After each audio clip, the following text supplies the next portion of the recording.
remittance inflow, I'd may tick it up this month. Sharaful Hasan. 2 years ago, Bezler Rashid of Baghura went to Saudi Arabia to work as a farm laborer. He now sends TK 15,000 to TK 20,000 in remittance every month.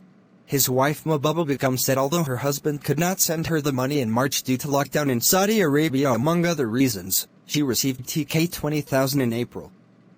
The family back home in Bangladesh totally depends on Bezler's income. Shahadat Hussain of Madaripur lives in Dubai.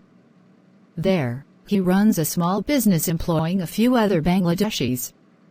He said he remitted TK 14 lakh in March and TK 9 lakh in April to his family and other relatives, taking the ongoing coronavirus crisis into consideration. Shahadat sent the money from his savings. Since the business is now closed due to the pandemic, he does not know how much he will be able to remit in future. He also claimed that more than half of the Bangladeshis in Dubai have no job right now. The future seems bleak. Like Bezler and Shahadat, more than 1 crore Bangladeshis are currently working in other countries. Around 75% of them are in the Middle East. Remittance from expatriates is one of the main pillars of the Bangladesh economy. Last year, the expatriates sent $18.3 billion of their earnings in remittance through the banking channel. But this time, the COVID-19 pandemic has thrown them in uncertainty as economies remain under severe strain. Many saw their wages were cut, while many lost job opportunities. Many countries went into lockdown and houses for facilitating remittance went shut. Left with no job, many had to return home. Yet, the expatriates did not completely stop sending remittance. They are doing their best, even borrowing, so that the remittance inflow does not stop. In fact, the flow is likely to rise ahead of Eid al-Fitr. In total, expatriates sent $606 crore or TK 51,510 crore between January and May 12 this year, said Bangladesh bank sources. BB sources also said from July last year to April this year, expatriates sent $1,485.60 crore in remittance. However, following the coronavirus outbreak in December, the remittance flow started to decline from January. In January, $163 crore was remitted while in February the remittance inflow was $145 crore, said BP sources. As widespread lockdowns were imposed due to the pandemic, the remitted money in March this year stood at $128 crore, a 12% decline from what was remitted in March last year. In April expatriates remitted $108.10 crore. As Eid is nearing, the remittance flow, however, has risen in May. In the first 2 weeks of May alone, $62.40 crore was received in remittance, said Sirajul Islam, spokesperson for the central bank. Of the state-owned banks, the highest amount of remittance is received by Agrani Bank. Asked about the latest situation, Agrani Bank Managing Director Mohammed Shamsul Islam said in March last year, $133 million in remittance was received by the bank.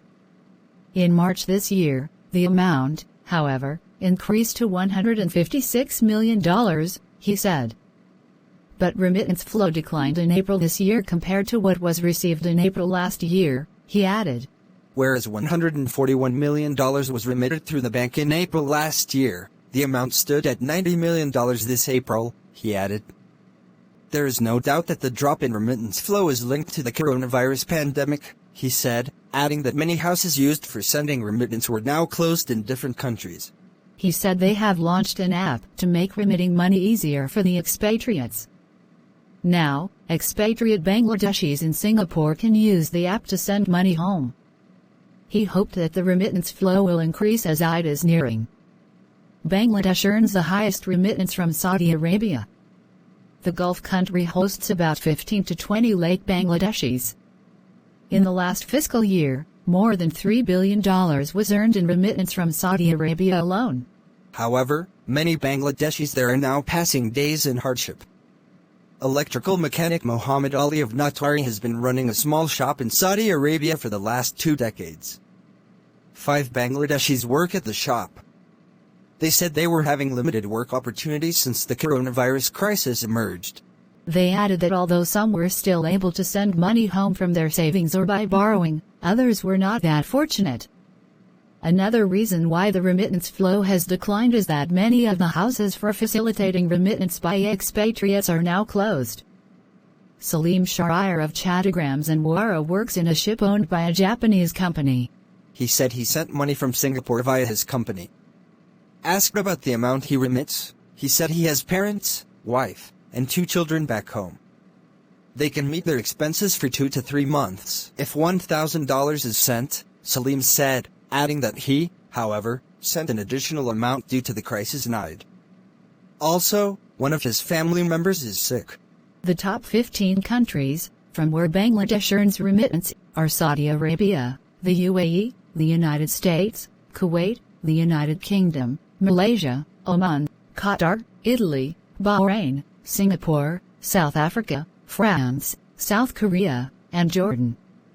In terms of earning remittance, Bangladesh is among the top 10 countries. Meanwhile, as the remittance flow continued, the central bank's foreign exchange reserves has increased to $3,311 crore, despite that the fact that the pandemic caused the income of the expatriates to go down, if not stop. World Bank projected the global remittance flow will see a 20% decline this year due to the coronavirus pandemic.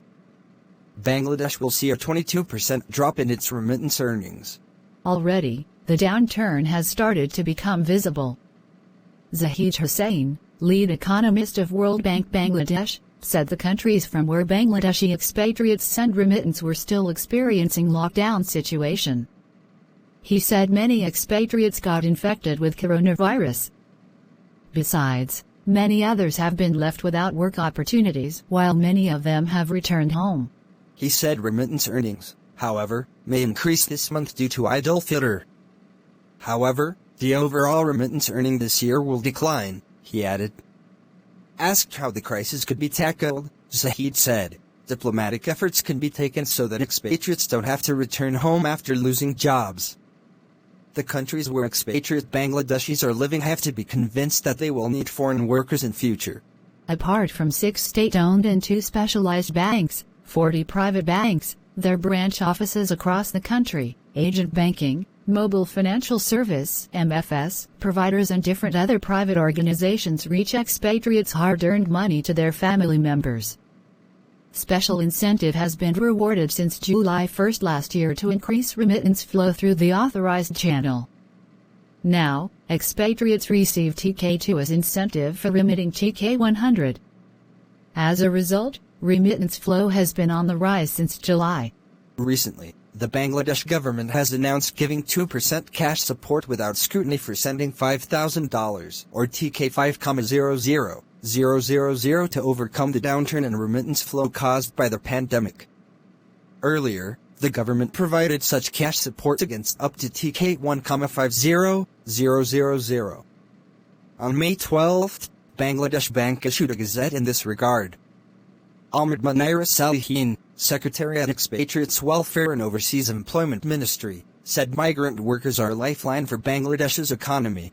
He said the expatriates were continuing to remit money despite facing various obstacles and that the government wanted to stand by them in this time so difficult. For this, we have created a TK200 crore fund from which they can get soft loan, he added. Salihin said Prime Minister Sheikh Hasina also announced a further TK500 support, which would be disbursed through Expatriates Welfare Bank. He urged all expatriate Bangladeshis currently living abroad to have patience. Good days will come once the crisis is over. The writer is head of migration program at BRAC and a freelance journalist.